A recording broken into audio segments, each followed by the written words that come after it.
Remember, if you like what we're doing here, make sure to give us a positive rating on iTunes, Google Podcasts, or wherever you listen to the show. Also, make sure to check us out on YouTube on the YouTube channel, youtube.com/thatoneandrew, where full recordings of this podcast are posted along with a plethora of other videos. Check it out today and listen for yourself. Now, onto the show. Greetings, all. Welcome to the Gaming Blog Podcast, the number one podcast for all the pertinent video game news spanning across all platforms, including PlayStation, Xbox, and Nintendo, and more. I mixed that backwards up. You threw yourself off there. It's the first time I've messed that up. I'm your host, Andrew Rana, and joining with me today is half of my crusading duo, Jacob Ward. On this week's episode, we will be talking about the newly released Xbox Series X, Xbox Series S, and the PlayStation 5. Aside from the new console releases, there was an almost scary situation happening at Ubisoft Montreal, and we got last month's NPD numbers, which are looking pretty good for Nintendo. But before we get into all that, tradition dictates that I ask my co-host how his week has been. Jake, how's your week been? I've had better weeks. Yeah? Yeah. Heard you got a scare at your employment, a little COVID scare. Mm-hmm. It's very possible. They have said that none of us should have to worry, but at the same time, they said that we should not worry. So, that's good. That's good. That's nice and reassuring. So, guys, you're good, but you're not good. Yeah, I was like, hey, I went up to my boss and was like, I know, like they said they checked the cameras and said that like none of us should have to worry about spread, and he's like, well, you should not have to worry about it, and I'm like, well, okay. Well, that's good. Who knows? I mean, if you test positive, I guess we can't go on vacation. So True. We'll just have to see and wait what happens. I probably can't go to work either. Oh man, that would suck. There's money gone. But at least we have that other job. Still DoorDash, podcast. Are we still making money from this? Are we making money yet from this podcast? I don't know. Oh! No, I haven't seen a check. And we are not. We don't have any sponsors. Maybe we'll get a sponsor one day. Start a Patreon one day. I was about to say, let's go to Patreon. I have considered it. Kevin, I know you're listening. Would you donate to our Patreon? Please and thank you. But yeah, so that sucks. Also, another thing for you, you didn't get your PS5 this week either. Nope. Comes in on Wednesday. Mm-hmm. So, but yeah. I did get my Stadia, so I got that going for me. Hey, you know what? I think we'll throw that in a little later and what we've been playing. But I'm kind of really. This sounds weird. But I'm thinking I'm enjoying Stadia more than I'm enjoying PlayStation 5. But we'll get into that. You haven't played Miles Morales yet. Yes, I have. A little bit. Yeah, I played it a little bit. I don't know. You haven't gotten into it yet. That's a beautiful game. You haven't played Demon's Souls. You played Call of Duty and Astrobot. Which Astrobot, that's a cool. You know, we can just jump ahead and get into what we're playing. So yeah. Okay, yeah. So for this week, I played the new Beat Saber music pack, the BTS one.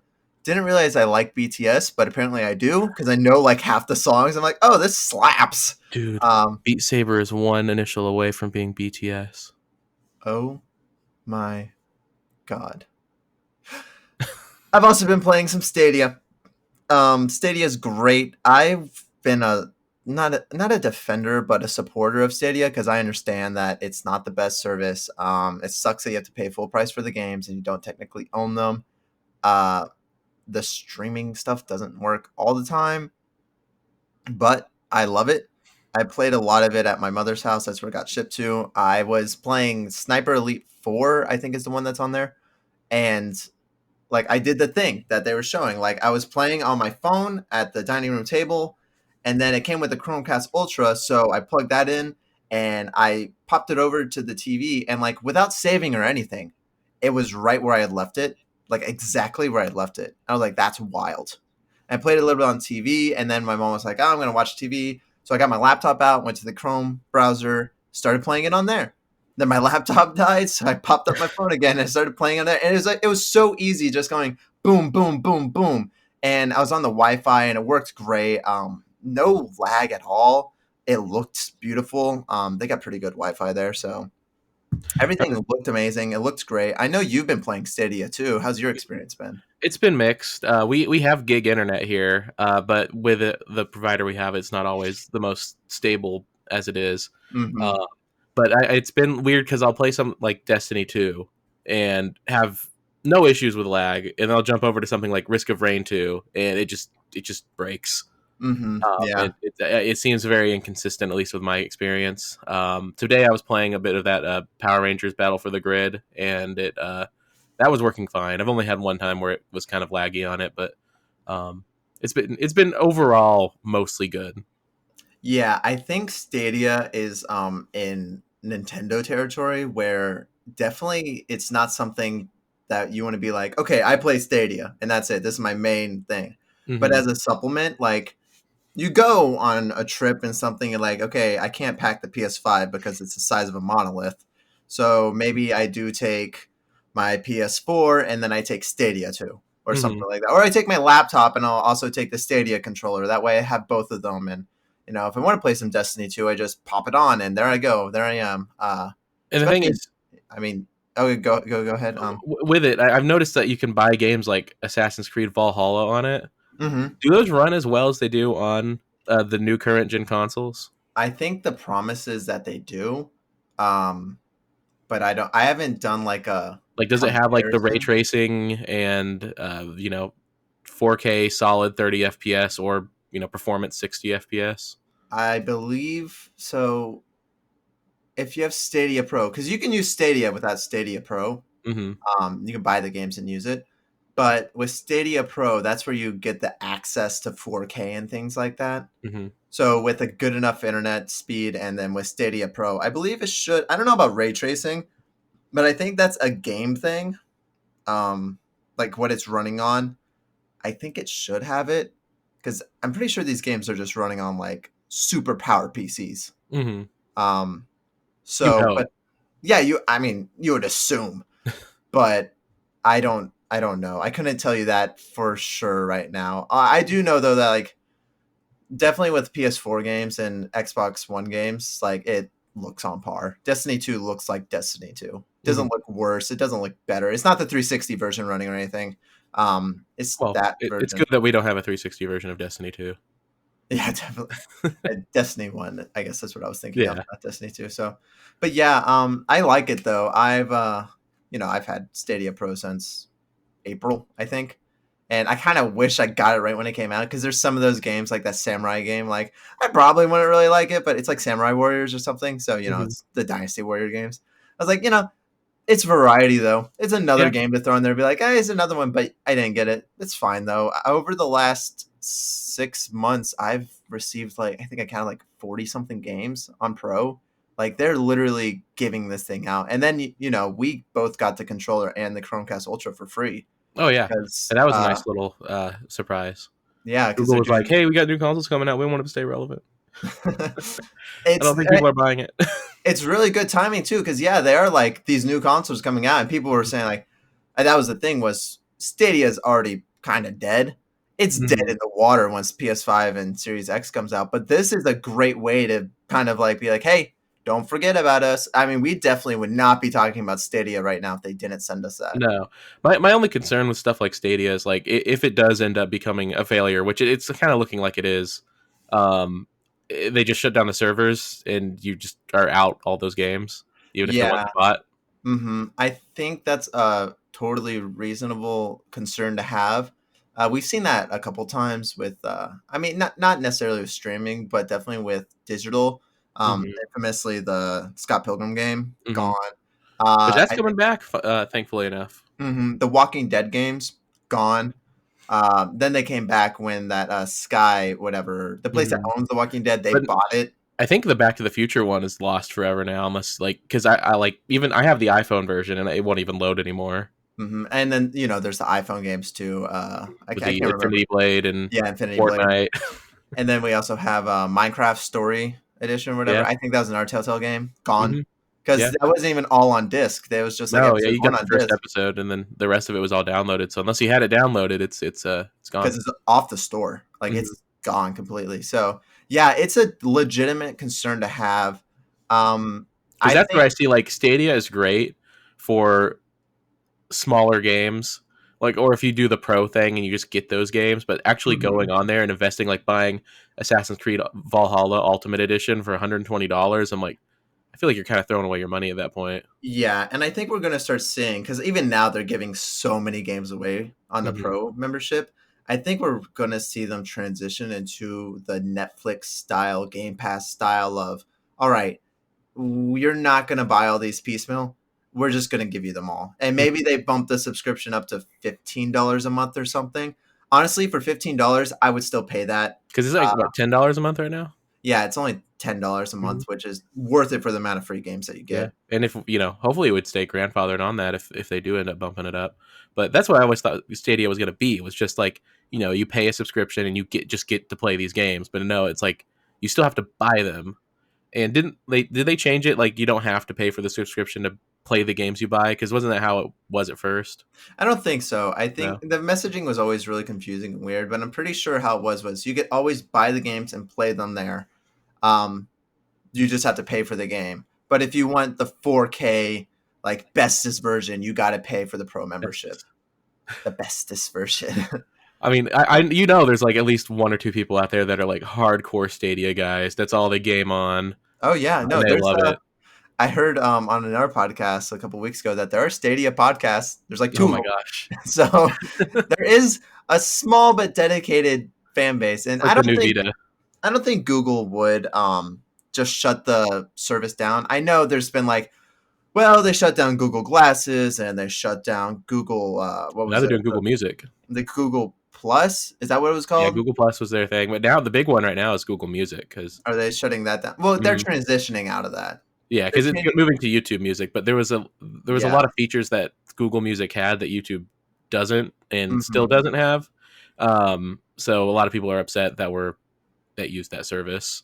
Yeah, but my whole thing is that this one's a little different because you're giving them money, but then you're also like kind of constantly paying them money and you're buying things. With all those other ones, you bought Google Glasses, but that was it. It wasn't Yeah, a subscription. You weren't buying like 20 different games for Google Glasses or whatever even that. then Google Glasses was just like something you had to contact them directly to get too. Yeah, that was It wasn't very like a consumer level product. yeah. So and then Google Plus, that was just like a social thing. So I think Mhm. this is a little different because it's like a platform and they know because once you do something like this, if you do take it away and like, okay, we're shutting this service down and you guys are done, you don't get any of these games, it's Mhm. gone.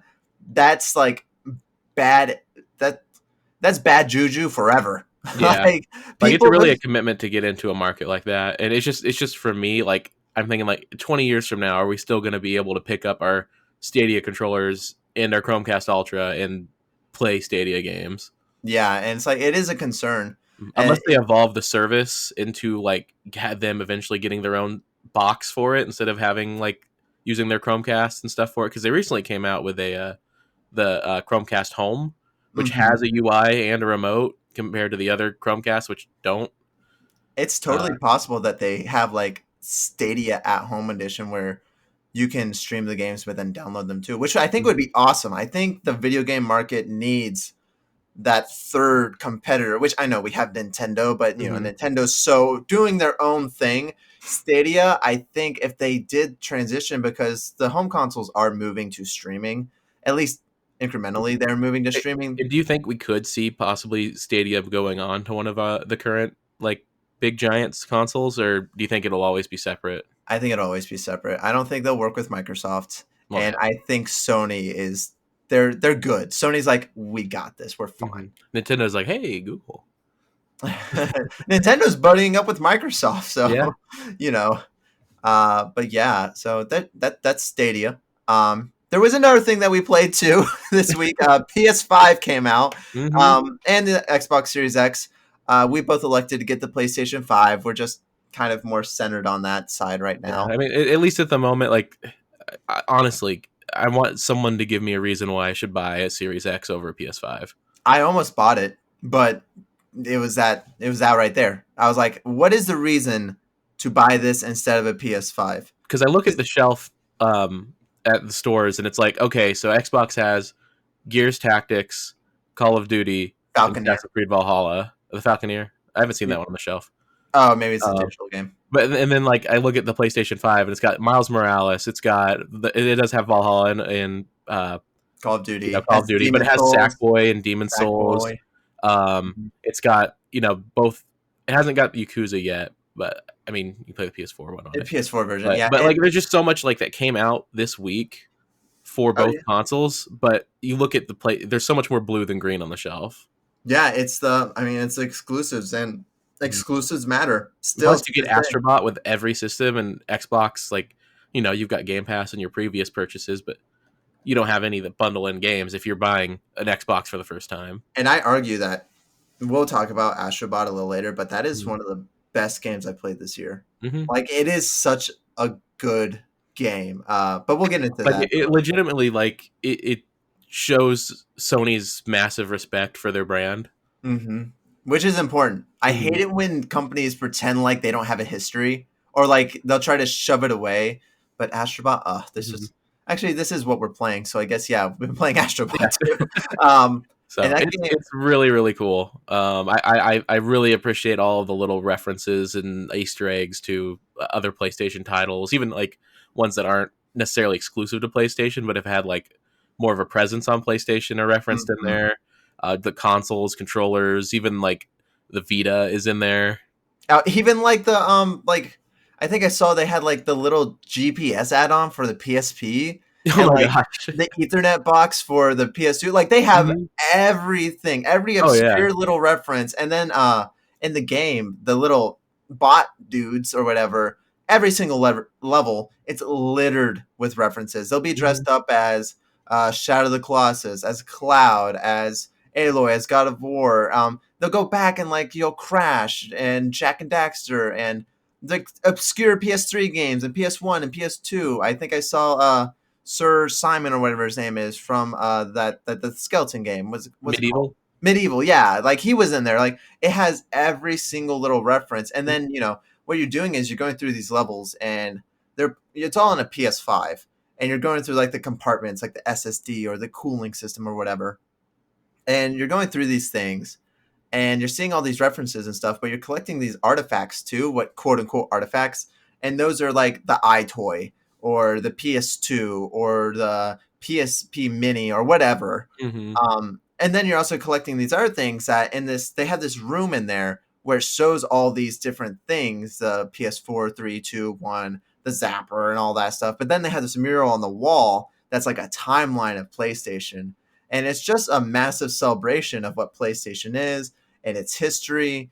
And I love it so much because it's like looking at it all and be like, hey, yeah, this is us. This is what we've done, and this is our past, and we have more to come with this. It's so cool because like at the end of every world is themed around one of the main consoles that have come Yeah. out. Hmm. And at the very end, it ends with you in the system menu, Yeah. Hmm. like of that console, and it looks so cool. It's such a cool little like surprise when you get to that point.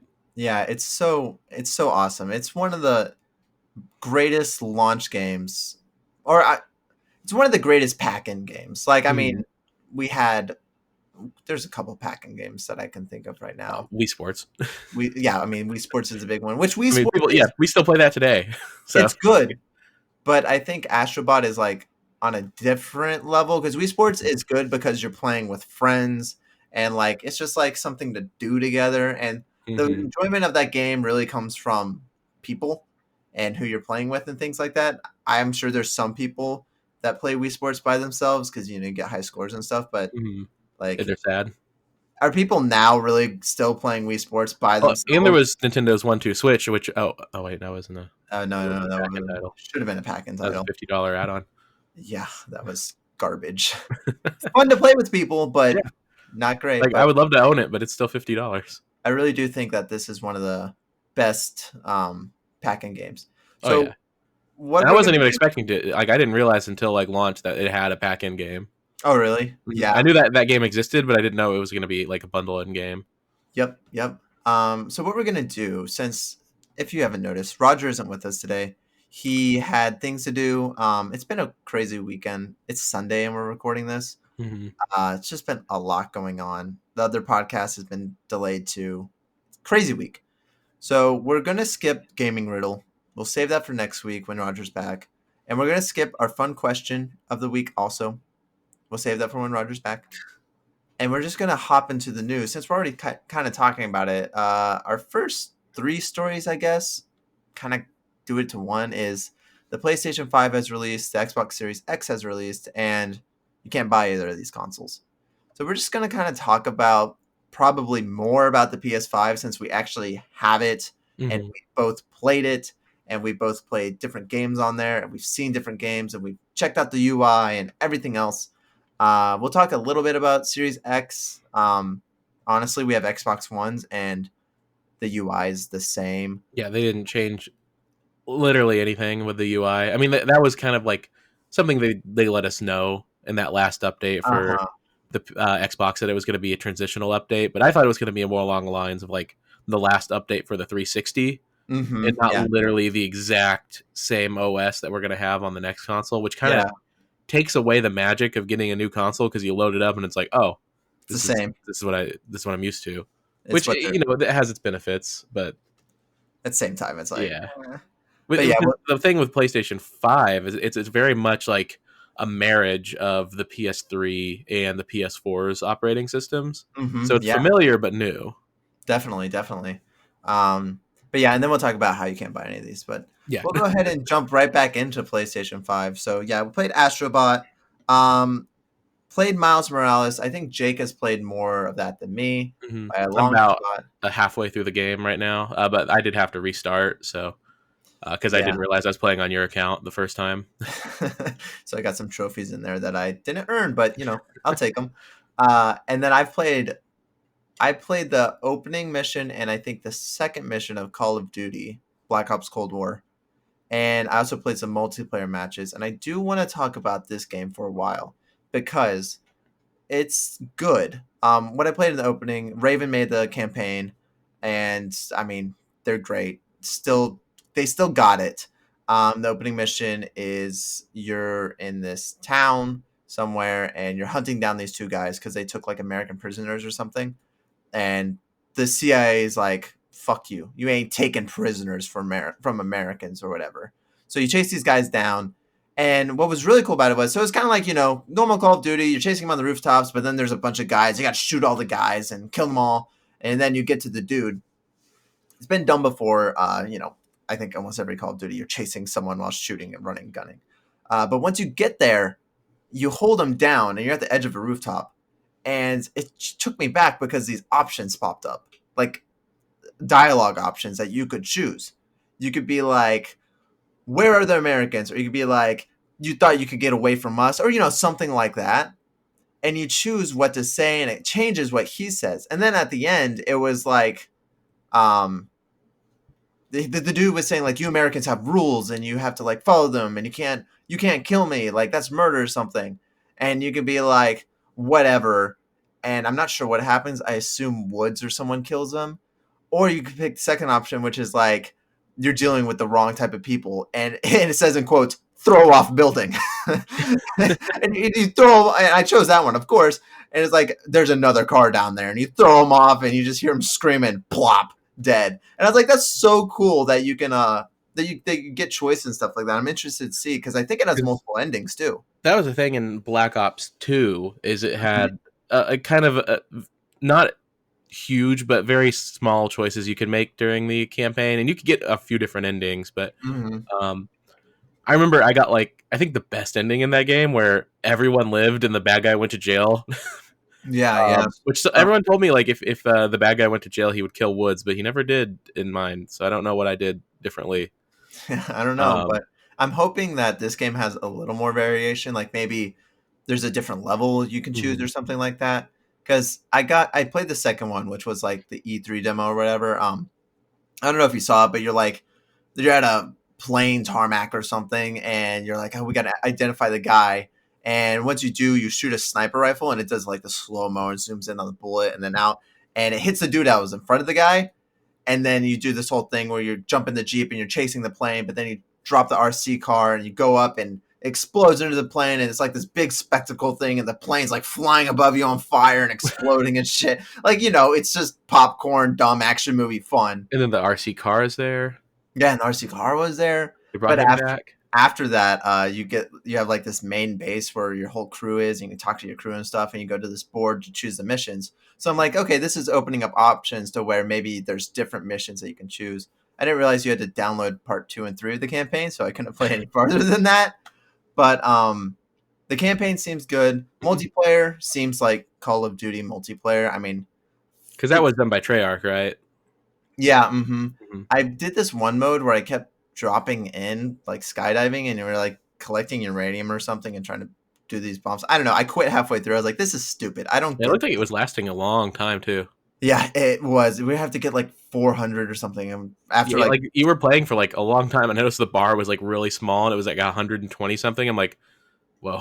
it was like 15 minutes. I'm like, I ain't doing this. So I quit out that, and then I just found normal team deathmatch, which I used. How I did that was PlayStation 5 had that card thing where if you hit the home menu in the game, it pops up a pop up menu, and like it has options, and one of them was team deathmatch, and I went over to it and I hit square, which like says go to it, and it popped me right into team deathmatch, and I was like, that is so cool. I didn't have to go through the menus of Call of Duty or whatever to figure Mhm. out where it is. I just hit that and it sent me directly into a game. So that was awesome. And that was something else I want to talk about. Miles Morales I was playing, and I will give Xbox credit; they did have achievement tracking first, Yeah. um, but it does have that in the PlayStation as well now, and it will show you what the ones you're closest to achieving, Mm-hmm. and then let you just select it and go to the spot you need to go to. Like So it's so cool. it did that for you? Like you were able to like hit go here to like do it and it sent you there? Uh huh. Okay, so I haven't delved too deep into that. I've only been playing Astrobot for achievements, Hmm. and I couldn't figure out how to do that. And maybe it's like achievement specific or something, Yeah, trophy it depends on what specific. it is. So if it's something like you got to collect all of these to get this trophy, it doesn't. There's no real way for it to know like which one to take you to, so it Gotcha. doesn't. Okay. But if it's like you need to do this to get this trophy, it'll take you to the spot you need to go. Like there's one that's like there's a side quest you have to do to unlock a trophy, and it will take you to the spot where that side quest is. All right, that's awesome. Hmm. That's so cool. I love that. Yeah, because that's what it was collectibles. But I was only like 45% done with the collectibles, so I guess it makes sense that it wouldn't just shoot me there. I did hear though that if you are doing collectibles and you only have like one left, it will take you to that spot where Hmm. the last one is. Which I think that would be like so nice for Demon Souls because that game is such a Definitely. maze for Mhm. like any of those trophies. That'll make that getting 100% in that a breeze. Or like I just think back to the days like Assassin's Creed 1 where you had to collect 100 Oh flags my god! and And you then get like the if you progress too far in the story, you'd miss certain things if you didn't well, realize it. Well, there was that, and then also like you're trying to collect them all, and you're at 99, and you're like, "Well, shit, I followed the whole map, and this should have been the last one. Where's the last one?" Oh yeah, So, I remember the worst example of that. I was playing Halo 3 ODST and trying to get the VidMaster challenge for getting all of the VDocs that they had hidden around, which mhm. is its own little side story that's going on, and it unlocks a little cool story moment at the end of the game if you do that. Um, and I followed this guide on YouTube to find every single one, and I did it, and I was one short. And I tried going back to that video over and over again, and I know it showed 30 of them, and I went to every one of those spots, but it was not there, and I had Uh-huh. no idea what to do, and I just gave up on it. Yep, So yep. that's the only achievement I don't have for the campaign of ODST. You either give up or you're like, "All right, new save file." Do this. that's that's a whole load of worms right there. Yeah, yeah. So, but yeah, the achievements are great. The whole tracking is great. Trophy, I guess. Things Mhm. like that. But Call of Duty Team Deathmatch, felt right. But the thing I want to talk about PlayStation. So all that's nice. It loads quicker. The download speeds are wild. Oh yeah, like that was another thing. I loaded up Miles Morales last night. I put the disc in, started the game, took me right to the menu, and I hit start and was in the game within like 8 seconds of putting the disc in.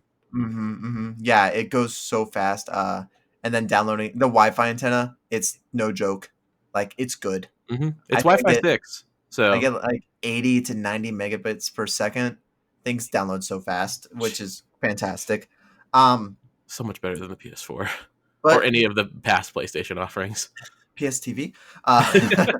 But I was sitting there, and I think it was yesterday because I went to my mother's yesterday, so I didn't play the PlayStation 5 at all, except like in the morning. I think I booted it up once and played a little more Astrobot, and I haven't played it today. But I was sitting and I was thinking about this. I was like, okay, so I got this console, And obviously, this is an investment. Whether you get it, launch day, launch week, whatever, you're gonna have it for years. It's probably like 7 years that this thing we're gonna be using. Mm-hmm. And I was thinking about it, like, it's cool. I like it. I don't know if this is like amazing, but then I was thinking about it because I'm thinking about the games and like Call of Duty Black Ops Cold War. Such a stupid title, by the way. Playing that game, I'm like, yeah, this is Call of Duty. It looks good. It looks nice. And even Miles Morales, when I played that, I was like, this looks good. The ray tracing looks good. It's hard with ray tracing to be like, oh, this looks so beautiful when you don't have the comparison right beside it. Yeah. Because when you have the comparison, you're like, oh, wow, this is so much better. But when you're in the game and it's, doing the ray tracing stuff, you're like, it looks realistic. It looks good. It's good lighting. And the thing is, like, you can turn on 60 FPS mode at any time, or the performance mode, where it turns off the ray tracing and the extra fidelity.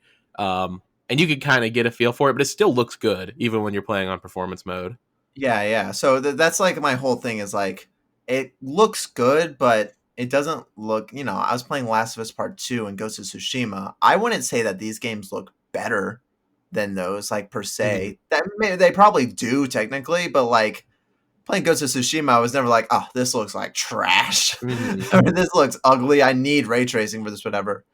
So I was like, I'm just thinking though, like, for the value of the parts you get in the system, the price tag is not bad. oh, no, not at all. And then Like, when you think about it, like a gaming PC that have a similar specs, like, you pay over double for that. Oh, quadruple, like 2,000 at least for a gaming thing. But what I was gonna say is that I think the PS5, what makes me be like, okay, it's worth it. It's that controller, man. Like, that controller is the next thing. I think graphics have been like the thing in gaming up until probably the PlayStation 3, 360. Like, PS1 to PS2, quantic leap. PS2 to PS3, quantic leap. Same with Xbox to Xbox 360, like a massive leap. And even 360 to Xbox One and that PS3 to PS4, I remember looking at games on there and be like, these are pretty. Like, these games look beautiful. Like, we had HD before. Like, I was impressed. Like, you can like look at the 360 and like you can look at Halo 3, which was I believe like it came out pretty close to launch. And then look at Halo 4 running on the same console. It's impressive that what graphically they were able to do on the Xbox 360. And then same with PS3 with The Last of Us as its like final big title. Like, moving into the next generation, like, those games looked good enough to go on those next gen consoles. Yeah, yeah. But even like Last of Us, you look at Last of Us Remastered, what they did in what was it, like 4 months or something? Yeah, it wasn't long at all. Yeah, it's just so much better. But with this new generation, it looked kind of, I don't want to say the same, but there's not that leap anymore. We're not going from 8-bit to 16 to 32 or whatever. Like, I think it looks comparable. You don't look at the older generation now. You don't go back to PS4 games to be like, it looks bad. Because, that was always a thing. Like, the new gen comes out, and then you look at old gen and be like, yikes, we thought that was good. We really have yet to get, like, a game that was purely built for next generation, other than Demon's Souls, which neither of us have had. Which neither of us have, true. And after I feel like, well, yeah, but that was more kind of a cartoony aesthetic. So it's hard to kind of compare it to something like The Last of Us 2 on last gen, which looked amazing. Yeah. But something like Demon's Souls or even Miles Morales, where it's not the most groundbreaking graphically, like, just how much is going on and how consistent the frame rates are, that's what really impresses me. Just like the amount of dynamic shadows, small particle effects, like grass in the wind or trees. Like, when you swing through a tree, like, leaves fall off and you hear like the cracking of the tree when you go through it.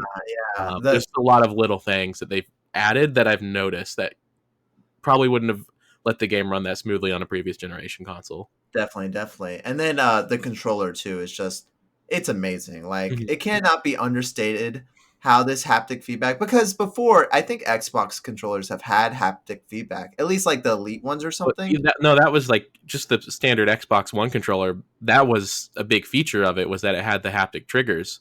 But I never ever felt it until the PS5 controller. Yeah, the PS5 controller, it takes it serious. I when I started playing Call of Duty, because I was wondering, I played Astrobot, and that game is designed around like all the features. It felt like a Vita game where it's like, use the back touchpad now, hold it to the light, and Uncharted on Vita does that. It does like all the gimmicks. I'm like, okay, whatever. Astrobot's the same thing. At the beginning, it's like pull the triggers, and you kind of press them lightly, and like you feel it. Like it feels like it's broken or something. It's like, no, you gotta pull the triggers, and you hold it down, and you like feel it rumbling and things. And then I don't know what they did, but it's like you can feel different parts of the controller rumble. Like it'll be on the palm of your thumb, or then tip of your thumb, and then on the triggers and stuff, and you feel everything. But I was like, this game is designed for that. I want to feel how it is in like Call of Duty. And I go to Call of Duty, and when you hold left trigger to aim, you gotta like push it in to aim, kind of like you're holding the gun up, and then you pull the right trigger, but you gotta like it feels like a gun trigger. Like you gotta pull it in. And I had started multiplayer at first, and I was just dying so much because I'd see a person, and I'm so used to like just lightly pressing things. I like to be very technical with the way I play games. Like I'll like lightly press it once and I know one shot will go out and things like that. So I'm used to the 360 controller with Call of Duty just barely like hitting it to shoot and stuff like that. And I'll try to shoot people, and I wouldn't go because I'm trying to lightly press. Like, no, you gotta like be a man and press it or Oh whatever, yeah. be an adult and like hold it down and shoot it. And I got used to it, but it's so cool that you feel it, and it's in like every game, even Spider-Man. You Yeah, like can when you're feel the swinging, like you get that little like click at the end of your pull that lets you feel that you've shot your web out. which I Um, like. I heard some people complaining about like, oh, in Spider-Man, you don't really feel the haptic feedback, and it already feels like a gimmick and stuff. And I'm like, no, no, no. I think Spider-Man does it perfectly, because if every game felt like Astrobot, I think that would get super annoying super quick. yeah, it would Be turn a like, lot of people off because it is like technically those extra features are nice and it feels good, but it would put you at a lower advantage than someone who just has like a regular PS4 controller who just snap the buttons around. yeah, yeah.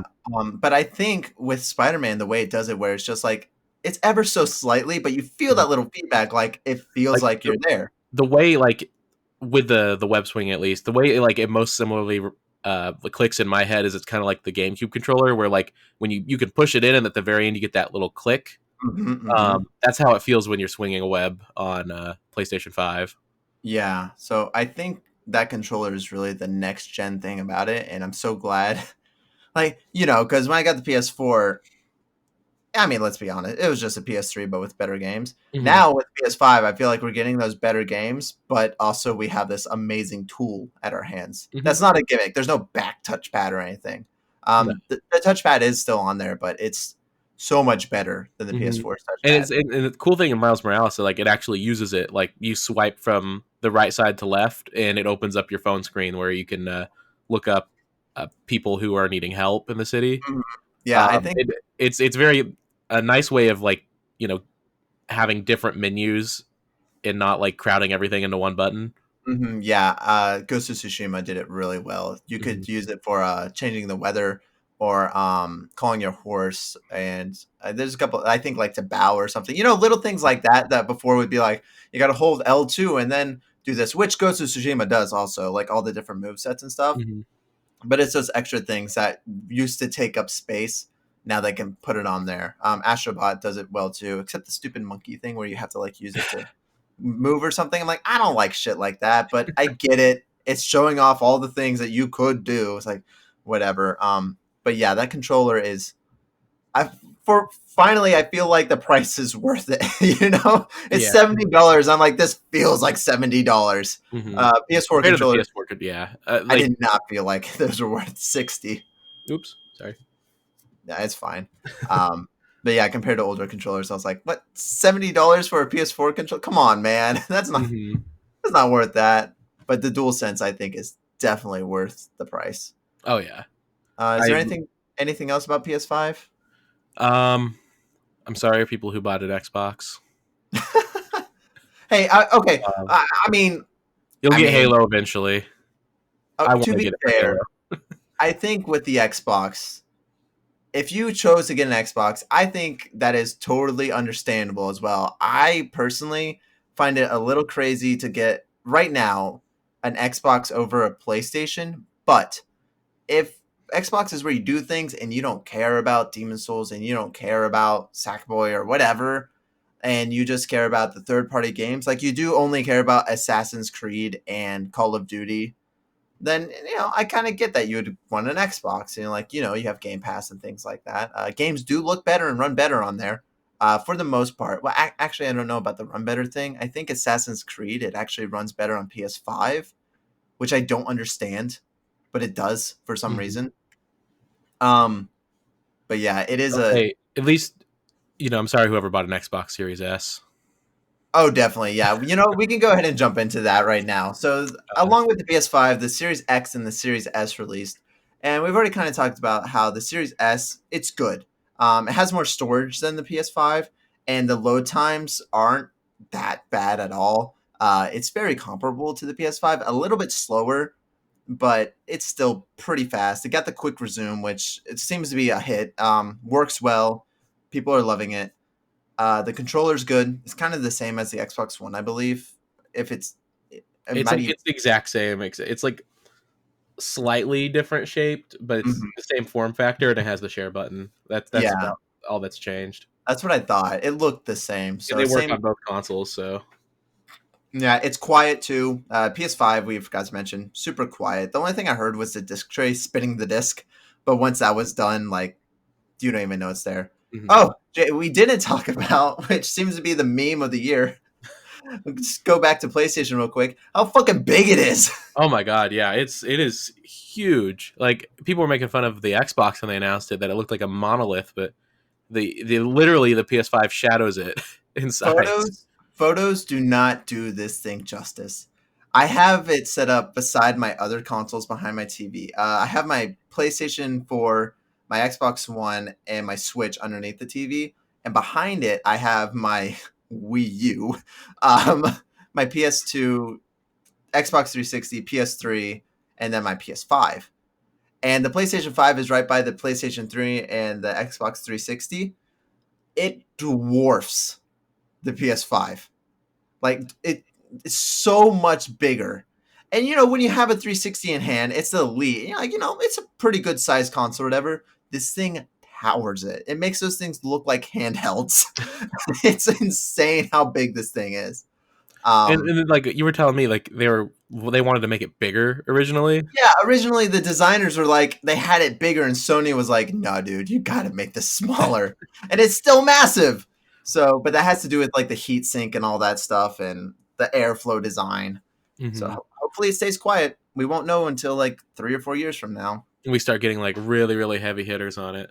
Yeah, because right now we just got a bunch of launch games that are barely taking advantage of the games. Oh yeah, like console, just any console, we'll see it near the end of the life of this. I'm sure we'll have some absolutely stunning games on it, and hopefully it stays quiet with those stunning games. Hopefully it's not a jet taking off. Yeah, but we'll probably have to get a revised model by then, though. Well, I mean, definitely, yeah. But the Xbox is quiet too, and yeah, it seems like a good console, the Xbox Series X. It seems like it's worth the money if you're into that ecosystem. It's got some great games, not out now, but coming up. Fable. They do have that one that got banned in Australia that we talked about last week. That game looks great. The next Halo, love Halo or not, it looks fine. Who knows what's happening with that game? But they got good games coming. So I totally understand if you got an Xbox Series X. Now, the Series S, on the other hand, that thing seems like it is what it's advertised as. A cheaper knockoff title. Like it honestly feels like something like you would go in like you go to the store in like a different country and you see like the Polystation 4. Like it plays the same games, yes, but it's if you have an Xbox One already, there's no reason to buy it. I think even if you don't have an Xbox One, you would be better off buying an Xbox One because at least you get a disc tray. And the only difference is it has an SSD, so things run faster. But it has a very small SSD. It's so tiny. It's PS5, like 300 gigabytes, isn't it? Yeah. So the Series X has a terabyte, so it's like 800 something of usable space. The PS5 has an 821, so it's like 760 or 50 660. or 660 of usable Mhm. space.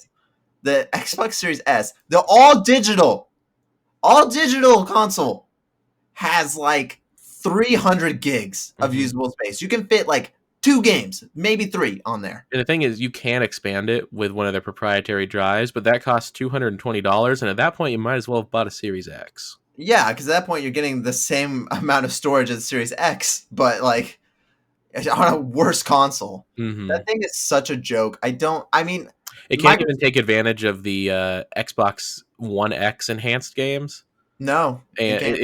it doesn't do, it does ray tracing, but it doesn't do true 4K. And it's just like, it's more of a novelty. It seems like. I mean, so what? It's obvious what Microsoft did.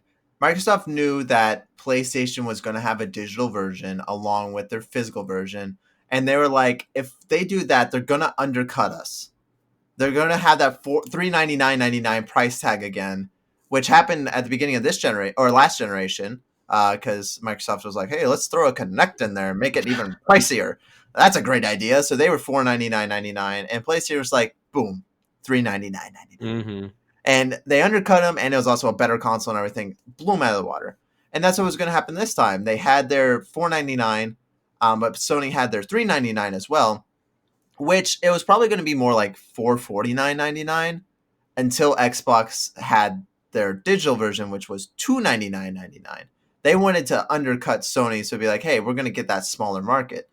The only thing though is I think they banked on people not understanding what it was. I think they wanted that market that was like, oh, a cheaper Xbox. Hmm. Um, I think people are a little too smart, even kids. I think they know better than that. And parents are going to realize after this Christmas, because I think I said this last podcast, but I think that this thing is going to sell this year because the Series X is going to be so hard to find and people want that next gen experience. And it does have ray tracing and it is fast SSD. But I think you're going to see really quick that people don't like this console. It's not good and they're going to stop buying it. Hmm. I mean, like, for the extra $100, it's so much more worth it to go with a PlayStation. Yeah, because But it's if you only want to stay digital, that is. yeah, it's only $100 more for a PS5, and that's a real like a real next gen console, not this Hmm. fake thing. You get the And same, all the same internals except the disk drive. yeah, I mean, a DualSense alone is worth the extra $100 Oh yeah, than the Xbox controller. because I mean the So Xbox, it's the true blue gamer's number one choice controller, but it just doesn't, I don't think, stack up to the experience you get out of a DualSense. no, and I think the DualSense is really going to start giving Xbox a run for best controller, like Hmm. because it's just so good. Like it's a nice size finally. Hmm. Um, it's so, because I was just feeling it today. Like the underside of the triggers doesn't have that little line anymore. Nope. Like, because I don't know if you ever did that, like when you're just feeling the controller, but it's completely smooth right there. There's no screw holes, just like the Xbox One controller has no screw holes. But Hmm. it just feels nice and solid. Yeah, no, it feels great. They did really good with Like it feels like they used every inch of space inside that controller. all their accessories are just so well crafted this time. The camera is not intrusive. It looks sleek. It's small. The charging dock is nice. It's sleek. The headset, I think it's good. Mine keeps Mhm. like crackling and like popping in and out. I don't know if that's an issue on my end or if it is the headset, because I have that adapter on the back of the PS5, which is by our Wi-Fi router, and it's also behind the TV, and it's also right beside 7 other consoles, which half of them are running at all times. So I'm like, maybe it is like some interference, and then I have my iPad right there and the phone right there running Bluetooth and stuff. Like, so there's so many different things. Like, I don't know if it is that. I think I'm gonna bring it back to my bedroom and try it back here and see if it works.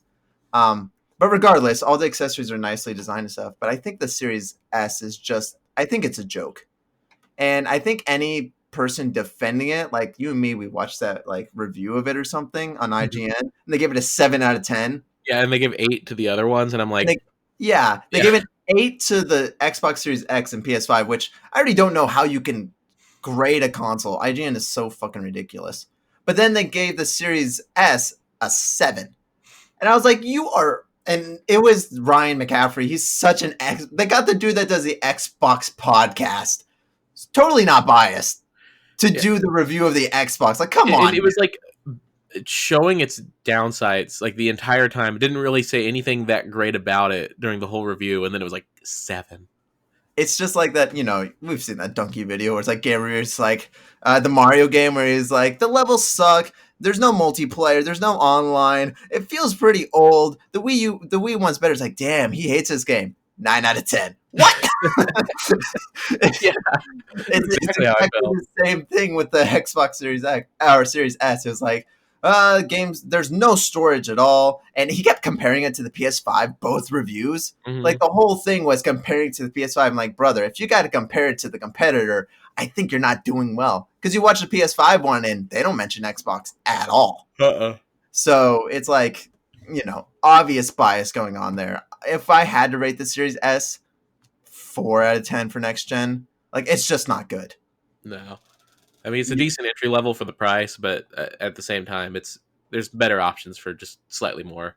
Get a Series X instead. Mm-hmm. The ray tracing's not worth not having storage. Because you can only expand it with that proprietary drive. Mm-hmm. You can use a hard drive to offload games, but at that point, like, why you're really doing yourself a disservice. Yeah, and to be fair though, PS5 does not have any expandable storage yet. Nope. It's coming though, and it's not going to be. It's going to be third party. It's going to be everyone else. They'll have a list sometime. I don't know when. I think Samsung was like the first one that's coming out with one. Yeah, Samsung. I know Seagate's going to do one too, and stuff like that. So I think it's cool that like the expansion is inside the console though. Like, it doesn't stick out the back. Mm-hmm. Yeah, that's really nice. Sleek. It's so well designed. The console is really well designed. It's just massive. And then our last thing is you can't buy any of these either. Sorry. If you didn't get one, sorry. Please don't buy it off scalpers. That's supporting bad practices. But like, I guess just be patient. I didn't have a PS4 on launch. I didn't have a Xbox One on launch either. I got one like a year later. This is the first. Well, I guess I got a Switch on launch, but this is the first home big console that I've gotten on launch. And we were lucky to get ours. Honestly, I ruined a date to try to get one, but we got one. And thankfully, everyone that I know that wanted one got one because I pre-ordered like 4 of them or something, 5 of them. I don't even remember. I pre-ordered. Yeah, you had 4 pre-orders and then the PlayStation invite. Yeah, so I got 5 people got them. So that's including me. 5 of us got a PlayStation, which is nice. But if you didn't get one, just stay on that grind. But even if you order one now, you're probably not going to get it till 2021. I saw one of my friends ordered a Series X on the day it came out, I believe. And the estimated shipping date was December 26th. So you're not getting one of these consoles this year if you haven't gotten it already. It sucks, but that's the state of the world we live in. So yeah, don't storm Target and Walmart on Black Friday or Best Buy on Black Friday trying to get one. You're just going to spread COVID around. The stores have already said they don't got them, online only. So PSA. Until next year. Yeah, until next year. So anything else you would like to say about the new consoles, or I think we covered most of it. They're nice. Yeah, would you recommend a PS5 to people? Yes. If you don't have a PS4 Pro and you're looking to get a new console right now, I would say get a PlayStation 5. Right now, I don't think there's any reason to rush out and get a new console because there isn't really that much you can't do on the previous gen right now. Unless you really want that Demon's Souls remake or really want to play Miles Morales at its max settings. Yeah, because I think Demon's Souls is the only... Yeah, Demon's Souls is the only console, like, next-gen console exclusive, other than Sackboy. No, Sackboy was on PS4 as well. Sackboy's on PS4. So Astrobot and Demon's Souls are the only ones that are only playable on a PS5. But everything else... That's why I think you don't feel bad if you didn't get a PlayStation 5 or Xbox Series X right now, because there's not much on them. And by the time you can get one, there will be stuff to play on them. Yep, exactly. Well, maybe, because a lot of... Well, I guess, yeah. I think the true next-gen exclusive coming up is Ratchet and Clank. Like, that's the real one, because Horizon's cross-gen as well. Yes. Um, so yeah, I reiterate all that. I agree with all of that too. I think it's totally worth it. It's great, great piece of tech. But if you didn't get one, don't feel bad. It's really cool to play, and the controller's super awesome. But it's like kind of what I was saying, where you know, it's it's not a necessity right now. There's no big like banger on it yet, unless you like Demon Souls or something like that. So yeah, speaking of the PS5 though, to move into our true number one story of the day, there's a PS5 download bug. That's not good. This story comes from IGN, written by Joe Scrubbles. It seems that not all is well with the launch of Sony's PlayStation 5. There's reportedly a bug that is rendering digital versions of their games undownloadable. Quote, your game is stuck in limbo. It won't download, and it can't be canceled and re-downloaded, end quote. If users encounter this bug, it seems that the only way to get their game back is by doing a system restore, forcing them to re-download their games. Games that have reportedly encountered this bug are Demon Souls, Spider-Man Remastered, Sackboy: A Big Adventure, Call of Duty Black Ops Cold War, and, for some reason, the Disney Plus app.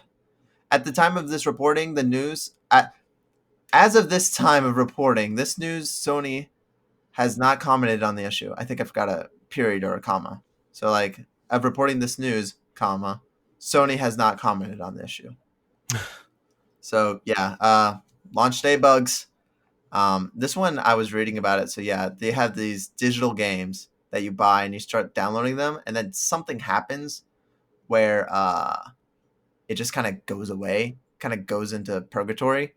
Huh. And if you go to the store to download it, it'll ask you to buy it, so it doesn't know that you bought it already.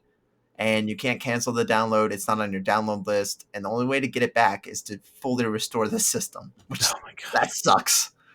Sorry, digital only buyers. Sorry, Kevin. Yeah. Be careful. So yeah, I mean, that stinks. I didn't run into that issue. I also buy physical games still, so hmm you know. That's why I like having that disc tray. Yep. You just plop it in. You probably won't run into many problems installing that. So Fingers yeah, crossed. be careful with your PlayStation 5s out there. Our next story is Ubisoft Montreal scare. This isn't. I mean, this is gaming related. It's not like a big gaming story, but I thought I'd throw it in there just because it is something that happened with a video game company. This story comes courtesy of the Washington Post, written by Elise Favis. On November 13th, 2020, there was a bit of a scare in our neighbor to the north. It was reported that the Ubisoft Montreal offices were being held hostage with heavy police presence. After hours of nothing to go off aside from some footage of a group of Ubisoft employees stuck on a roof after blockading the door, it was determined that there was no danger and the entire situation was a hoax. This, of course, is an ongoing situation with current police investigation. So yeah, I am sure you saw that news, right? Oh yeah. Was it so like? Was it just nobody was buying Watch Dogs and they wanted people to give them attention? No, I don't think it was that. I think it was more akin to a swatting or something. hmm It was a fake call in or something, and I don't even think it was Ubisoft directly. It's an office building with plenty of other places. I think it was one of those other places, and just no one knew what was going on, and they had, with a hostage situation, you can't just storm into the building. So No, because that was the thing. Like I had seen the news that there was a hostage situation, and then like the next day came, and I was like, I never heard any resolution on this. yeah, me neither. I had to like actually look it up, and it's just like apparently there is nothing. It was just a bunch of people. Because I saw like there's some people on Twitter I follow or have followers that repost their stuff that work at Ubisoft that were like not there that day and like super concerned for their friends that were working there because they weren't getting any information either. Yeah, I saw So that. it was just a big panic. Yeah, so that sucks. Don't do that shit. Like, goes without saying. Don't be an asshole. Freaking waste so much taxpayers' money. You're wasting taxpayer money. You're stressing people out, giving people anxiety. You're disrupting workflow. You're causing panic. Like, there's so many things that you're doing if you do shit like that. It just reminded me so much of swatting, and like you have to be such an incel, like terrible, awful, garbage human being to swat somebody. You're putting so many people in danger because everyone, you got all those policemen and they're on edge and they got guns. You got the FBI, or I don't know, probably not the FBI, but whatever, the cavalry's there or whatever they have in Canada, all pointing their guns at this building because they don't know what's happening. And then you're in the building. You like, is there someone here holding us hostage? There's hundreds of guns pointing at us now. Like there's so much going on. It's a terrible situation. So like someone could have lost their lives during that on accident, like easily. Someone does something wrong. One of the innocent people does something wrong, and a policeman is on edge, and they start opening fire. Something like you don't know. Anything could happen. So yeah, terrible situation. Thank God everyone came out safe and everything was safe. It wasn't real, which, you never want to be in that situation, but you always kind of hope, like, hopefully this is a prank. Hopefully this is not a real situation. But yeah, so that happened. And our last news story for the day is NPD numbers for October 2020. NPD is the tracking group that tracks the number of units sold for video games in America. So this is US only. Is that the Nintendo Police Department? Kind of, at least with this freaking list. In order of the highest selling games, so starting with number 1, the list goes number 1, FIFA 21, number 2, Madden NFL 21, number 3, Watch Dogs Legion, which that was only out for like 2 days, so pretty impressive, number 3. Number 4, NHL 21, number 5, Mario Kart Live Home Circuit. Really? Number 6, Super Mario 3D All-Stars. Number 7, Animal Crossing New Horizons, It Won't Die. Number 8, Star Wars Squadrons. Number 9, Call of Duty Modern Warfare. Number 10, Crash Bandicoot 4, It's About Time. Hey. And number 11, Mario Kart 8 Deluxe. You're saying Animal Crossing won't die. Mario Kart's been out for 3 years now? Or even longer if you count the Wii U version. To know, as it always is with NPD, the numbers counted for the United States only. So this is US only, account for both digital and physical sales, except for Nintendo, which will not give their specifics for digital. So all those Nintendo games, they probably sold a lot more digitally. Oh, yeah. So that's really impressive that the physical numbers are stacking up against digital sales as well. Yep. So like FIFA 21, that's physical and digital. Mario 3D All-Stars. Oh, I'm sure there's a ton of digital downloads for that game, too. Yeah, definitely. The only one that's probably not, I saw some people being like, wow, Mario Kart Live Home Circuit, that's amazing. That's only physical. I don't think people are buying that game digitally. No, I mean, the thing is, the game itself is actually digital only. It's the, like, cart that you're buying. But isn't that game, like, doesn't it come with a code or something to play the game? I don't know, because the way I saw it in the eShop is you download the game on the eShop and then you link it to the cart. Do you have to buy the game? No, it's free. It's a free download. Oh, okay. So, well, there you go. So, yeah, there's no digital sales for that. Yeah. So, and I wonder, with Mario Live Home Circuit, you can't play it unless you have the physical. Exactly. I heard people being like, "Oh, wow, it's like that's not even counting digital sales for that game." I'm like, "What are you talking about? Like, you got to buy the physical thing to play the game." Yeah. People are. Yeah. So that was something stupid I heard. Where I'm like, "Come on." I mean, guys. Unless like that digital version is like if you had a second player, but I'm pretty sure there's no like physical cartridge for it. I'm also wondering with that game, because that one just stuck out because, like, whoa, Home Circuit. I'm wondering if they're including, so like you buy the Mario Kart one, that's one, and then you buy the Luigi Kart one, that's probably two, right? Yeah, because technically you can buy either or and have the game. So yeah, if you buy both, then that's 2 copies sold. Yeah, and I bet you most people, I can't fathom someone out there buying one. That just doesn't make sense. What are you racing against? You racing against the bot? No, you're buying 2 of them. Come on. Racing against your dogs? It's impressive to see it up there, but then at the same time, 3D All-Stars came out last month. Right? Did it come out in October? Yeah, October 18th. Really? Yep. That is... People must have bought that digitally then. A lot. So, crazy stuff. Yeah, Nintendo... topping the charts, but like, I don't know, there weren't really big releases either, except Watch Dogs, I guess, and then the sports games, of course, which come out every year. Just a second. Go ahead.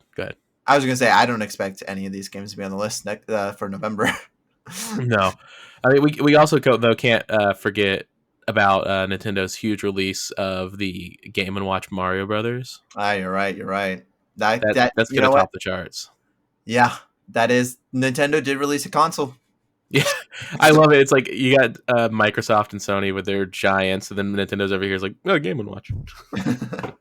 You know, people like it, I guess. Mm-hmm. So that's good. You know what? It's neat. Whatever you play, you play. I ain't gonna dog you for playing whatever you Listen, want if to you play. want to play Mario Ball instead of Miles Morales, I weren't going to judge you. Yeah, that's your choice, I guess. You're free to that choice. All right. I think it'll be really interesting to look at those every month. And well, of course, also listed on NPD, the Nintendo Switch was again the highest selling console for the week of or for the month of October. And I think it Mm-hmm. like broke a record for like either the best October ever or the second best ever for Nintendo or for all consoles, maybe. I can't even remember. It did really good. And I feel like it's still going to keep that title this month and next month, just because like while the new consoles did sell out, I don't think they're going to sell as many as Nintendo has available. I don't know. I think you're understating how much Microsoft came out and said that their pre-orders for the Series X on that first day broke records. And I'm Mm-hmm. sure the same was for PS5. Like, I don't think the demand for But like, these, how many like shipped out I is what think I want to millions. know. I think millions. I'm willing to bet that by the end of November, because we got Black Friday too, and that's the thing is that I bet you, I bet your ass that these console suppliers are going to make sure that they are stocked and ready for Black Friday. And I know it's buy online only, but you betcha that they're going to be ready for Black Friday, and that's Mm-hmm. going to be part of November. I think you're going to see. I think it'll go PS5, Series X, Switch, Series S. I bet you that's what we're going to see for Christmas or for November. Okay. Um, but I don't know because you're right; it is very supply constrained, and but the Switch has been too, more or less. Yeah, it's definitely gone up, and I've definitely been seeing it on the shelves a lot more often now. Like I see lights on the shelf consistently, Mm-hmm. and in like every other week, I see more Switches on the shelf. So that Animal Crossing Switch has been like the most easily findable one too. Which is So so that like ironic. was ironically enough. It was so hard to find at the beginning, and now there it is. That is, I think, what most people are able to find.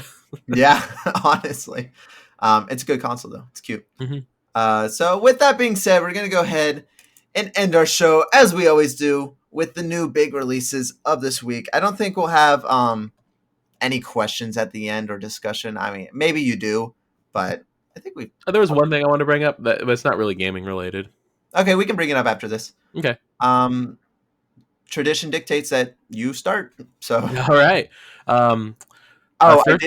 I did forget. Just side note, I forgot to put what console these come out on.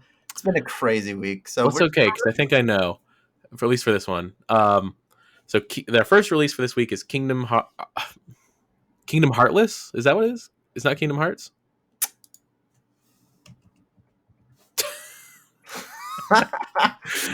Okay. Our first release is Kingdom Hearts Melody of Memory. Play as familiar faces from the Kingdom Hearts series, including Disney guest characters who will appear to lend you a hand. Enjoy a massive variety of music from both the Kingdom Hearts series and Disney, with a collection of over 140 songs. Dive into rhythm action gameplay with the memorable tunes in this can't miss musical journey. And I believe that's only on Switch and PS4. I don't know if there's a PC version. I believe as well that it was Switch and PS4. I want this game. I had to decide some games to get at launch for PS5.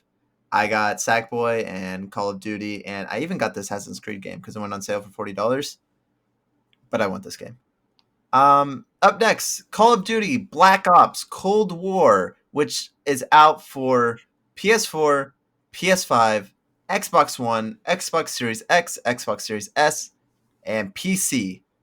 Black Ops Cold War drops fans into the depths of the Cold War's Volatile. volatile, there it is, geopolitical battle of the early 1980s. Come face to face with historical figures and hard truths as you battle around the globe in iconic locale. Locales. I got you. I got you. Like I'm used to just reading first grade and second grade level. Like East Berlin, Vietnam, Turkey, Soviet KGB headquarters, and more. As an elite operative, follow the trail of a shadowy figure on a mission to destabilize the globe. global balance of power and change the course of history. You got the freaking Disney one. Descend into the dark center of a global conspiracy alongside iconic characters Woods, Mason, and Hudson, as well as a new cast of operatives attempting to stop a plot decades in the making. Beyond the campaign, Cold War brings an arsenal of weapons and equipment into the next generation of multiplayer and zombies experiences. Welcome to the brink. Welcome to Call of Duty, Black Ops, Cold War. Stupid name. I will say, I don't believe this campaign was decades in the making. I think it was weeks in the making. Yeah, definitely less than a year because we heard that news back in like February that Raven was taking over. So they did really good for the time they had. I love it. That's been their like slogan for it, a decades in the making, and I'm like, it's like the opposite of that. Literally the quickest Call of Duty made in a long time. Yeah, since like Call of Duty 5. They fucking slapped that shit out and shipped it. Yep. All right. The next game this week is The Pathless. From the creators of Abzu, The Pathless is the mythic adventure of an archer and an eagle in a vast forest. Become the hunter, a master of archery who travels into a mystical island to dispel a curse of darkness that grips the world. I think that's on PS5 and PC. Maybe just PS5. Okay. I'm pretty sure. Speaking of Abzu, I think I saw it like for $1 on the Switch eShop the other day. Yeah. That game is interesting. Mm-hmm. I know some people like it. I wasn't a fan of it. I was hoping it'd be like Journey but underwater, but it kind of didn't really scratch that itch I had. No, it felt like a poor man's Journey. Mm-hmm. All right, up next, everyone's game of the generation. Sorry, Knack. Bugsnax out on PS5 and I believe it's on Epic. I think it's on Epic as well. It is. Yeah, so PS5 and the Epic Game Store on PC. Bugsnax takes you on a whimsical adventure to Snacktooth Island, home of the legendary half-bug, half-snack creatures, Bugsnax. Invited by intrepid explorer Elizabeth Megafig, you arrive to discover your hosts nowhere to be found. Her camp is in shambles, and her followers scattered across the island alone and hungry. It is up to you to solve the mysteries of Snacktooth Island. What happened to Elizabeth? What are Bugsnax, and where do they come from? But most of all, why do they taste so good? I had an easier time reading the fake words. I know. Like what is this game, Andrew? I don't know. I got it though. We can play it. It's true. That was my first next generation game because PS Plus. Well, we'll make sure to play Bugsnax and come back to you guys next month or next month. Yeah, next month. We're gonna take a long hiatus. Next week's episode, we'll talk about Bugsnax. Give you a little review of it. All right. So our next title is Spider-Man Miles Morales for PS4 and PS5. In the latest adventure in the Marvel Spider-Man universe, teenager Miles Morales is adjusting to his new home while following in the footsteps of his mentor, Peter Parker, as a new Spider-Man. But when a fierce power struggle threatens to destroy his new home, the aspiring hero realizes that with great power, there must also come great responsibility. Wow! To save all of Marvel's New York, Miles must take up the mantle of Spider-Man and own it. It's good. Yeah, it's a good game. If you like the first one, it's just as good, if not better. It's a lot. It controls a lot more smoothly. Combat's better. I think just overall, it's just a definitive version of gameplay wise of the last Spider-Man game. Yeah, I didn't put it in here, but Spider-Man Remastered also came out. Mm-hmm. I haven't played that to see if there's any difference in how it plays, but we'll see. We will see. It's better though. Yeah, I mean, it's Spider-Man, but better. So I didn't put it in here because like what. Come on, guys! He looks weird. Peter Parker does. That is. I don't like it. All right, up next is The Falconeer, which comes out on Xbox Series X, which means it also comes out on Series S, Xbox One, and PC. The Falconeer is an open-world air combat game featuring frenetic aerial dogfights and deep exploration of the mysterious open world of the Great Ursi. You play as a bird. Dude, that's like when I was looking up reviews for the Series X and S, that's all they would show is that game. That's because that's all they have. That's the newest game. That's what it launched with the stupid bird game, which I'm sure it's a fine game and it's fun, But come on, like you drop $500 and you're gonna play the Falconeer. Yeah. Like, come on. Well, we got that or Gears Tactics. Which Gears Tactics looks great. I've heard great things about it, but that's the problem. Is It's not a console seller. I have that on the Xbox One S out there. Like that's the problem. So, anyways, whatever. Our next title is Assassin's Creed Valhalla, which is on a lot of things: PS4, Xbox One, PS5, Xbox Series S, Series X, PC, Stadia. In Assassin's Creed Valhalla, become Eivor, a legendary Viking raider on a quest for glory. Explore a dynamic and beautiful open world set against the brutal backdrop of England's Dark Ages.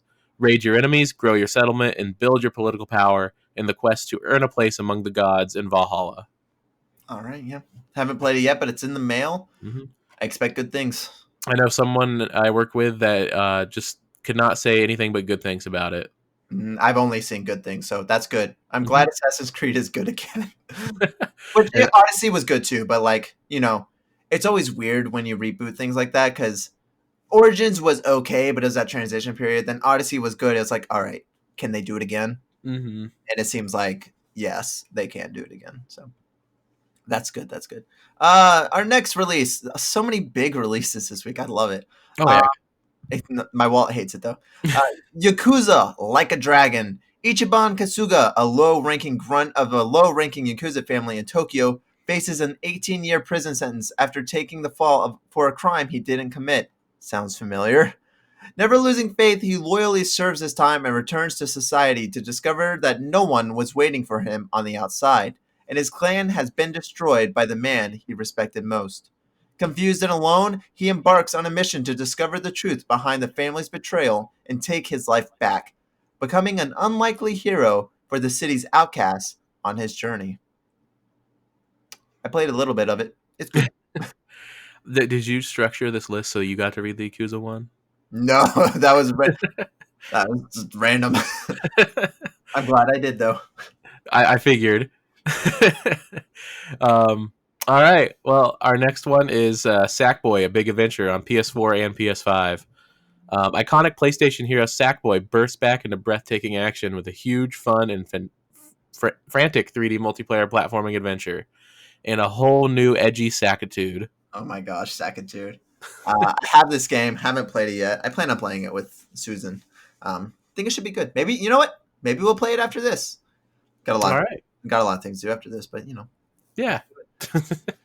All right, this next one, Gears Tactics, came out on Xbox One and Xbox Series S and X. I am excited to play this. I have it downloaded to my Xbox One S. You bought a Series S after bashing it so much, Andrew? I hate their names. I hate them so much. So stupid. But yeah, Gears Tactics. Gears Tactics is a fast-paced, turn-based strategy game from one of the most acclaimed video game franchises, Gears of War. I don't know about that, but it is a good series. Outnumbered and fighting for survival, recruit and command your squad to hunt down an evil mastermind who makes monsters. All right. Sounds very spooky. Sounds very generic. He makes monsters. At least for when I say it, it's kind of like Halo Wars, right? Yeah, yeah, it's a tactics game. Cool. Are you a fan of Gears of War? I played a little bit of the first one, but I couldn't really get into it. I didn't really give it much of a chance, though, so I'd like to go back and try it again, but I didn't remember liking it that much. Same. I've tried it so many times, and we talked about this when I saw Gears 5 release, or like I saw it on the store. I was like, wait, they made a fifth one? I thought, where's the fourth one? And yeah, you told me that fourth one released with the launch of the Xbox One. So I don't know. You had the trilogy 1, 2, and 3, and you heard about it. It was a big thing back then, but ever since Judgment, because Judgment was the weird one, I feel like no one really talks about it anymore. Yeah, I think it's because Epic used to make them, right? Yep. Yeah, and now they don't. It's kind of like Halo, where they had that really good start, and then now they shifted development to a developer that only does Gears. See, and it just doesn't have the same feel. Yet again, Microsoft just can't let these franchises die. You can do that, but between Gears Judgment and then Gears 4, there wasn't a lot of time. and we talk about how Sony with Uncharted, we're pretty sure that one team down in San Diego is making an Uncharted game, but it's already been how long since 4? It's been a hot minute. Oh yeah. And we haven't heard anything, which means it's probably not releasing for a couple more years. Mm-hmm. So like they're giving it room to breathe. You get that new developer, but then you let the dust settle so people have time to like, all right, this game's old now. We're ready for something new. We're ready for it to feel different because it's been time. But when you make Halo 4 right away, or you make Gears 4 right away, it's like you didn't give it enough time. Also with Halo, Reach was just so good. So Oh yeah, it's no hard to beat that. That was Bungie's magnum opus. yeah. So I forgot. Did I read that? Did you read that? You read that. Okay. All right. Our next release is Godfall, which I believe that one is on PS5 and Xbox Series X and Xbox One. Is that on PS4 as well? No, it's on PS5 and Epic. That's it. Oh, really? Oh, it's not on the Xbox at all. Nope. All right. Well, all right. So Godfall is a brand new next-gen looter slasher set in a bright fantasy universe filled with heroic knights and arcane magic. Embark on adventure in a fantasy action RPG that utilizes high-impact third-person melee combat to engage players as they hunt for loot, don legendary armor sets, and defeat vicious enemies. Face challenging missions that reward you with head-turning loot as you vanquish the armies that stand against you. I'm gonna look this up really quick, because I'm pretty sure I know who makes it, but I just want to be sure. Yeah, so Gearbox published it. Oh. Counterplay Games. I don't know them. I don't know what they've done. Are we supposed to cancel Gearbox? Yeah, I'm not a fan of Gearbox at all. People can like what they want. I don't like the dude that's in charge. What's his name? Dickie McDickface. Mr. Box. Mr. Box. Randy Pitchford. I hate him. I think he's a trash dude. He's immature. He talks a lot of shit. There's that whole fallout with his like lawyer buddy or whatever, and so many things came out. Mm-hmm. There's also the thing about how there's like this one game where everyone was supposed to get bonuses or something, but they were 1 point short of it. But he took home like a $5 million bonus that year or something. But then all of his people that worked on the game and stuff, they didn't get their $10,000 bonus or whatever. So he's greedy, he's egotistical, he's an asshole, is what he is. But they just published it. They didn't develop this game. Mm-hmm. So I'm not gonna hate on this game because of that. I will hate on this game, however, though, because this game looks so bland. It looks so generic. I haven't heard any good things about it. Have you heard anything about this game? No, I remember like seeing it and I was like, all right. That was about it. Exactly. It's like it looks Anthem. I'm getting Anthem vibes. Mm-hmm. I keep getting this confused with the Phoenix Rising game though when I see the name. Oh, Godfall. Yeah. Gods. Okay. Yeah. It was Gods and Monsters. Godfall. So yeah, I'm not getting this game ever. I don't think. Unless it's $2, then I can see it being on PS Plus someday, though. Mm-hmm. Oh yeah, probably. I mean, makes sense. Third-party exclusive and stuff. So, but not interested at all. This last one though, I am slightly interested in. Demon's Souls, which is it's called Demon's Souls. Mm-hmm. It's Demon's Souls remake, but it's just called Demon's Souls. Out on exclusively for PS5 from PlayStation Studios and Bluepoint Games. Which forgot to mention, there's rumors that Sony's going to buy Bluepoint, which makes total sense. They should also. They only make good games or good remakes, I guess. But from Sony, PlayStation Studios, and Bluepoint Games comes a remake of the PlayStation classic Demon's Souls. Entirely rebuilt from the ground up and masterfully enhanced, this remake introduces the horrors of the fog-laden dark fantasy land to a whole new generation of gamers. Those who faced its trials and tribulations before can once again challenge the darkness in stunning visual quality and incredible performance. In his quest for power, the 12th king of Bolteria, King Allant channeled the ancient Souls Act, awakening a demon from the dawn of time itself, the Old One. With the summoning of the Old One, the colorless fog swept across the land, unleashing nightmarish creatures. I'm so done. That hungered for human souls. Those whose souls were stripped from them lost their minds, left only with the desire to attack the sane that remained. I'm so glad that's the last one. My mouth has peanut butter in it. um, yeah, so Demon Souls, which is technically the only PlayStation 5 like game, is the one we didn't get. But it looks good. I'm not a fan of Souls games though, but I always get them because I want to be a fan of them, but I don't like them. Mm-hmm. Uh, I really enjoy them. I never got too far into the PS3 version of Demon Souls because I bought it last year, played a decent amount, saw they were making this, and I was like, I'd rather just play the remake yeah, because that game it's rough. The original. You know what game I'm in right now? I'm in that boat right now with Mass Effect because they Oh yeah, finally confirmed and announced the trilogy, which is coming out spring of next year. Makes me sad. But now I'm like, I love the Mass Effect trilogy. I've been itching to play it again, but like, do I really want to play through this again? Because I know if I play through it all right now, I'm going to be burnt out on it. And then when the remake comes out or remaster, whatever, be like, I don't know if I want to play through this. So I'm in that same boat. because I was going to do the same thing with Spider-Man. I was going to play through it before Miles Morales came out, and then they announced that remastered version. I was like, oh well, Yeah, there I'll you just go. play that. So yeah, well, that's all your big releases for the week. Mhm. Of course, there were so many more, so many ports and optimized games and things like that. It's launch week for two big consoles, but those were the biggest ones I saw. Um, Out of this list, honestly, I think I'm interested in every single one Oh yeah, I want to get like all these games. except Godfall. Not interested at all in that. Everything, or the Falconeer, but that's on Game Pass, so maybe I'll try it out or something. Everything else, though, like Melody of Memory, I love rhythm games. Call of Duty Black Ops, I have it. The Pathless, I'm interested. It looked like Zelda, but on PlayStation. Bug Snacks, it intrigues me. Weird. Spider-Man is Made by awesome. the Octodad guys. Yeah, I know, and that game was wild too. So, Assassin's Creed looks good. Yakuza, I love. Sackboy looks fun. Gears Tactics looks great. Demon Souls looks great. So, a lot of games right now coming out, and they all look good, which is what you want on a launch of a console. I remember PS4 and Xbox One's launch being not as. It was very port heavy.